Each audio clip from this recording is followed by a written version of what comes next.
तो पीछे जो आपको गेट दिखाई दे रहा है वो है हमारे स्कूल का गेट जहाँ हमने 12th तक पढ़ाई की। तो अगर कोई अपनी स्वेच्छा और श्रद्धा भक्ति से मंदिर में होने वाले भंडारे और साथ में कीर्तन के लिए अपनी तरफ से दान देना चाहता है तो ऊपर स्क्रीन पे आपको नंबर दिखाई दे रहा होगा। तो ये नंबर जो है ये अन्नू के पापा का नंबर है। ताई जी स्कूल में खाना बनाती थी भाई, बड़े याद बैठे अभी तब आज ना जब हम थकला लीक होता तो बजो कितने दिन बाद आएगा पहले बता। मैं ये नहीं बता अनु पहले कितना पैदल चलते थे हम, है ना? तू भी आया कभी दूध देने? तुम्हारी भैंस ही नहीं रही कभी, है ना? बाकी आजकल नदी का जो पानी है वो काफी क्लियर दिखाई देने लग गया है। मेरी बेटुली मेरी लाडी लठियारी।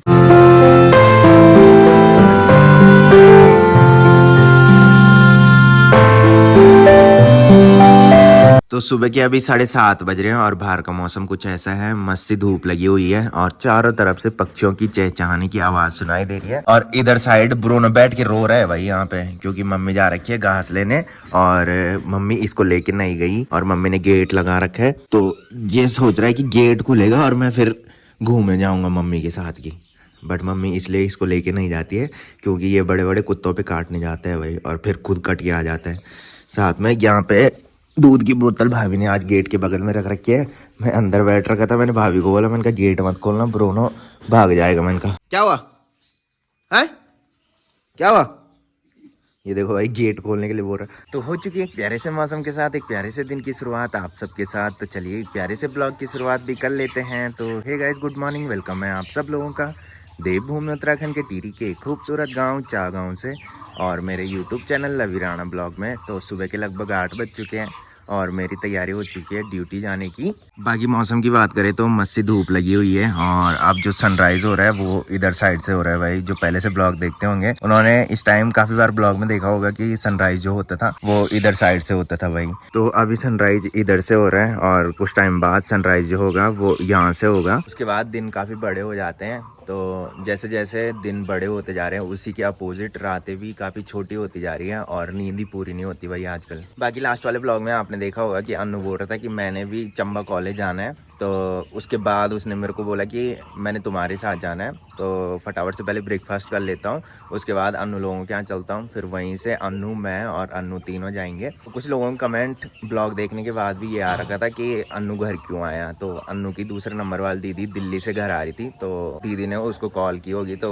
अन्नू ने बोला कि मैं भी घर जा रहा हूँ। कि तो होते ही है कि जब गाँव से बाहर जाते हैं तो बाहर मन लगाने में काफ़ी दिन लगते हैं भाई। तो जब काफ़ी टाइम हो जाता है तब जाके मन लगता है।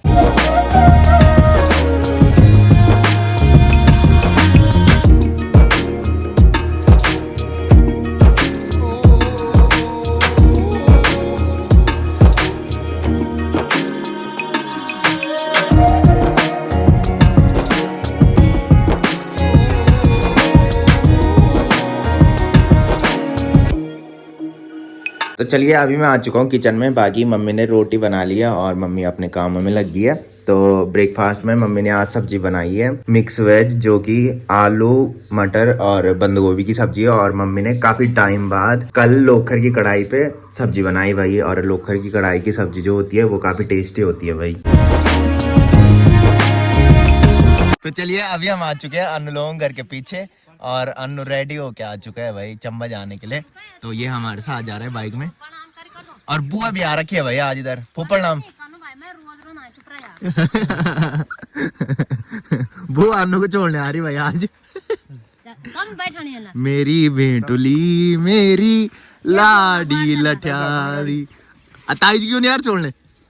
ताई जी रोती है तब नहीं आज सा देख दे चलो भाई।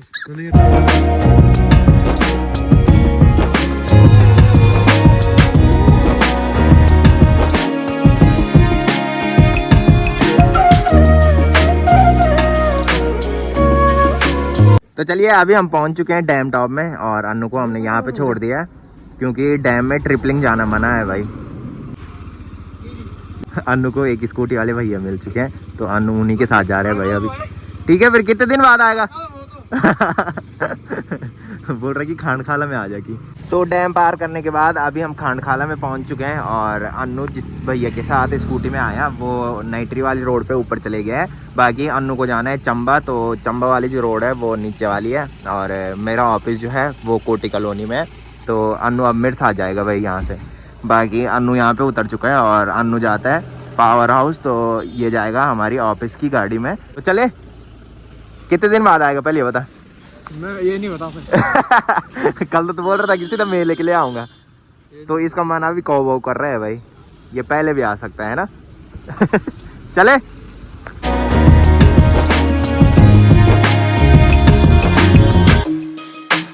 तो अभी हम हमारे ऑफिस के नीचे रोड पे पहुंच चुके हैं। बाकी अन्नू यहाँ से इस रोड पे आगे की ओर जाएगा।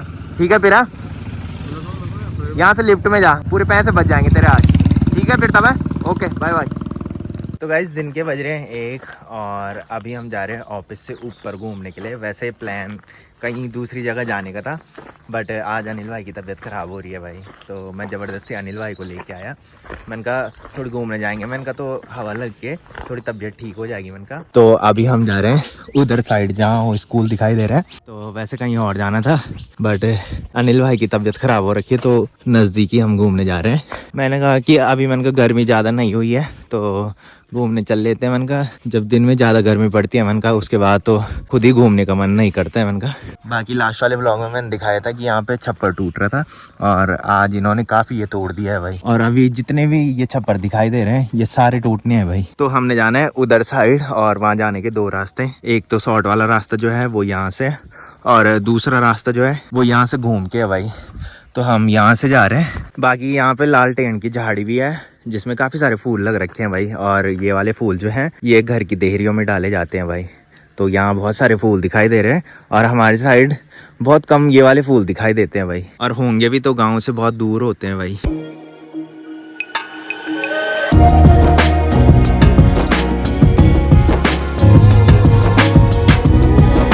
तो चलिए अभी हम पहुंच चुके हैं यहाँ के बेसिक स्कूल में। तो जब हम पहले यहाँ इस टाइम घूमने आते थे तो इस टाइम तक काफ़ी चहल पहल यहाँ दिखाई देती थी, बट आजकल सुबह 7 बजे का स्कूल लग गया है और 1 बजे तक बच्चों की छुट्टी हो जाती है। तो यहाँ सुनसान माहौल हो रखा है भाई इस टाइम।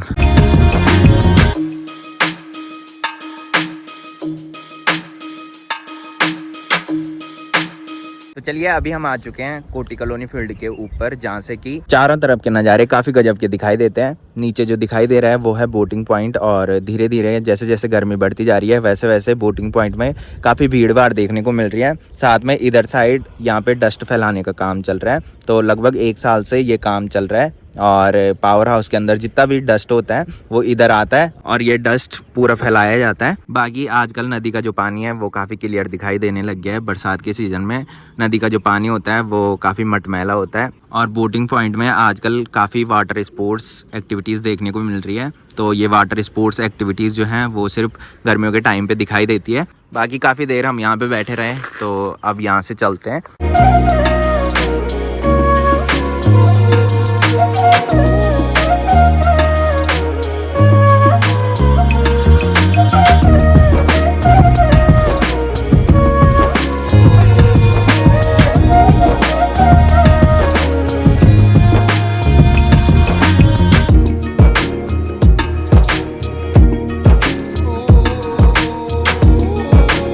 शाम के बज रहे हैं 6 और ड्यूटी से निकलने के बाद अभी हम अपने गांव से थोड़ी पहले रुके हैं। तो यहाँ का नाम जो है, यहाँ का नाम है कनेलदार। तो पीछे जो आपको गेट दिखाई दे रहा है वो है हमारे स्कूल का गेट जहाँ हमने 12th तक पढ़ाई की। बाकी यहाँ से हम जा रहे हैं उंडोली गाँव में। लास्ट वाले ब्लॉग में आपने देखा होगा कि हमने जो घर में मंदिर लगाया था उसमें छिड़कने के लिए गौमूत्र हमको नहीं मिला था कहीं भी।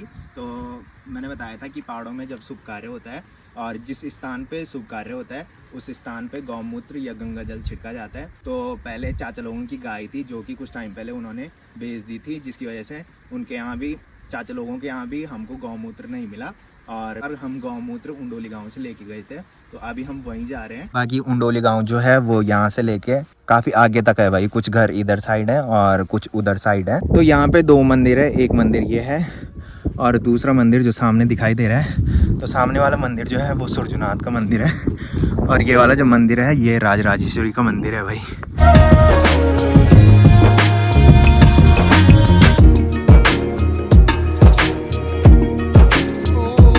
बाकी गौमूत्र लेने हमें नीचे जाना है। नीचे में एक मंदिर है, उसी के बगल में उनका घर है जहाँ हम गौमूत्र लेने जा रहे हैं।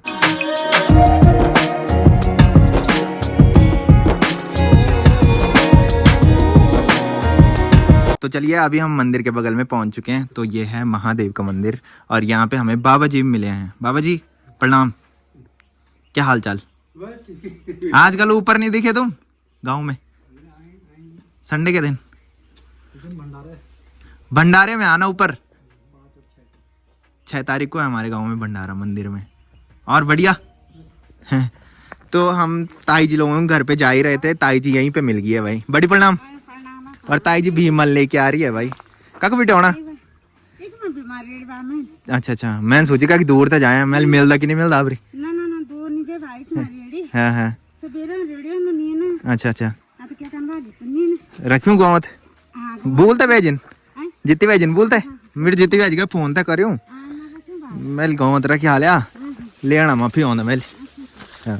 तो चलिए अभी हम ताई जी लोगों के घर में पहुंच चुके हैं। तो ये है ताई जी लोगों का घर और पहले इनका कच्चा मकान था। जब हम समिति का दूध देने आते थे भाई, समिति का दूध देने हम ऊपर से या नीचे रोड में आते थे भाई। अनु पहले कितना पैदल चलते थे हम, है ना? तू भी आया कभी दूध देने? तुम्हारी भैंस ही नहीं रही कभी, है ना? तो फूल लेने आते थे भाई हम इस टाइम, है ना अनु? फूल लेने तो आता होगा तो जोर चादर है बता दे स्कूल की। बाकी ताई जी को हम तब से जानते हैं भाई जब ताई जी स्कूल में खाना बनाती थी भाई। बड़े याद बैठे अभी तब रही आज ना जब हम थकला ली कौन तो बजो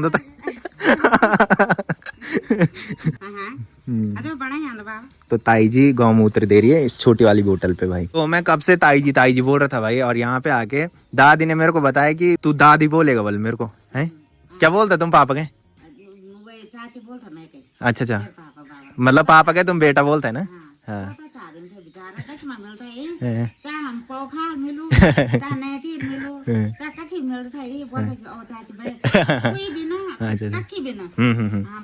धन्यवाद तुम्हारा गाँव देना का हमारा गाँव में तो मिलने नहीं लगे क्या गौड़ ही नहीं रहे क्यों?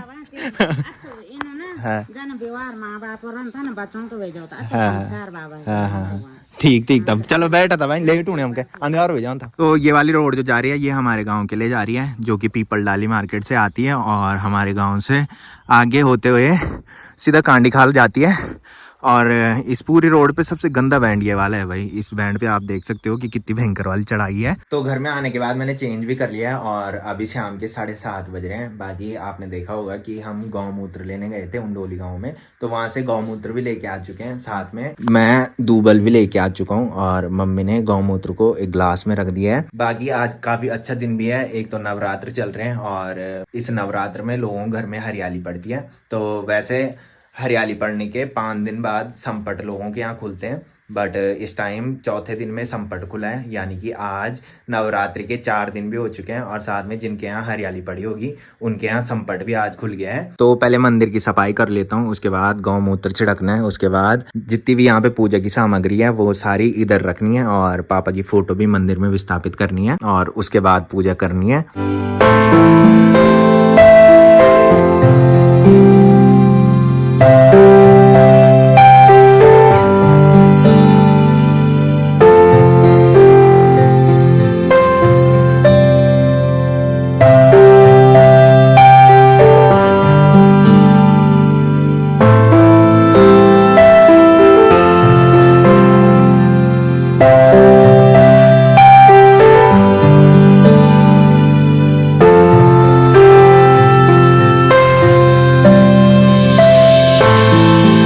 चलिए पूजा भी मैंने कर लिया है। बाकी यहाँ पे जो ये मेज रख रखा है इसने काफी जगह घेर रखी है भाई यहाँ पे। तो हमारा मेन मकसद यही था कि हम एक मंदिर लेके आए हैं, उसके बाद जो यहाँ पे ये स्पेस गिर रखा है वो खाली हो जाए। तो इस टाइम इसको हटाना पॉसिबल नहीं है बिकॉज इसके नीचे बहुत सारा सामान है भाई। तो संडे के दिन मैं अन्नू को बुलाऊंगा, उसके बाद अन्नू और मैं इस मेज को हटा देंगे। तो मम्मी बोल रही है कि अभी इसमें सामान है और साथ में ऊपर रैक में भी बहुत सारा सामान है भाई, वो भी वहां से हटाना है। तो मम्मी बोल रही है कि अन्नू को बुलाना और छुट्टी के दिन ये काम करना। बाकी जितने भी लोग हमारे गांव से या पड़ोसी गांव से इस ब्लॉग को देख रहे हैं उनको एक सूचना देनी थी कि जिस दिन नवरात्रि का आखिरी दिन है यानी 6 तारीख को जिस दिन संडे पड़ रहा है, तो उस दिन हमारे गांव के हनुमान मंदिर में भंडारा होने जा रहा है और उसके पहले दिन 5 तारीख को यानी शनिवार के दिन शाम को मंदिर में कीर्तन होंगे। तो अगर कोई अपनी स्वेच्छा और श्रद्धा भक्ति से मंदिर में होने वाले भंडारे और साथ में कीर्तन के लिए अपनी तरफ से दान देना चाहता है तो ऊपर स्क्रीन पे आपको नंबर दिखाई दे रहा होगा। तो ये नंबर जो है ये अन्नू के पापा का नंबर है और जितने लोगों ने भी अभी तक दान दिया है वो सब ने इसी नंबर पे दान भेजा है। तो काफी सारे लोगों का दान तो आ चुका है और अगर कोई भेजना चाहता है तो मैं तो चाहता ही हूँ कि मेरे ब्लॉग के थ्रू अगर लोगों तक ये सूचना जा रही है तो जिनको अपनी स्वेच्छा और श्रद्धा भक्ति से दान देना होगा तो दे सकता है। जिस टाइम हमारे गांव के हनुमान मंदिर में राम कथा हुई थी तो काफी सारे लोगों ने मेरे ब्लॉग के माध्यम से देखा था और काफी सारे लोगों ने मंदिर में होने वाली राम कथा में बहुत सारा दान दिया था भाई। तो थैंक यू सभी लोगों का जितने लोगों ने भी उस टाइम दान दिया। और अगर कोई देना चाहता है तो नंबर तो मैंने वैसे बता ही दिया है। तो मैं गांव और पड़ोसी गांव वालों के लिए बोल रहा हूँ, अगर कोई और भी दान देना चाहता है मतलब गांव को छोड़ के बाहर से अगर कोई दान देना चाहता है जो मेरे दूर से ब्लॉग देखते हैं, उस टाइम राम कथा में भी जो दूर दूर से ब्लॉग देखते होंगे मेरा उन्होंने भी दान दिया था। मतलब वो हमारे गाँव के नहीं थे ना ही पड़ोसी गाँव के थे, तो उन्होंने ब्लॉग के माध्यम से देखा था और फिर उसके बाद दान दिया था। अगर कोई देना चाहता है तो दे सकता है। तो फिलहाल इस ब्लॉग को यहीं पे एंड करते हैं। तो जिसने अभी तक मेरा यूट्यूब चैनल सब्सक्राइब नहीं किया वो यूट्यूब चैनल सब्सक्राइब कर लें और जिन्होंने कर रखा है वो ऐसी सपोर्ट बनाए रखें। मिलते हैं कल के नेक्स्ट ब्लॉग में, तब तक के लिए जय देव भूमि उत्तराखंड।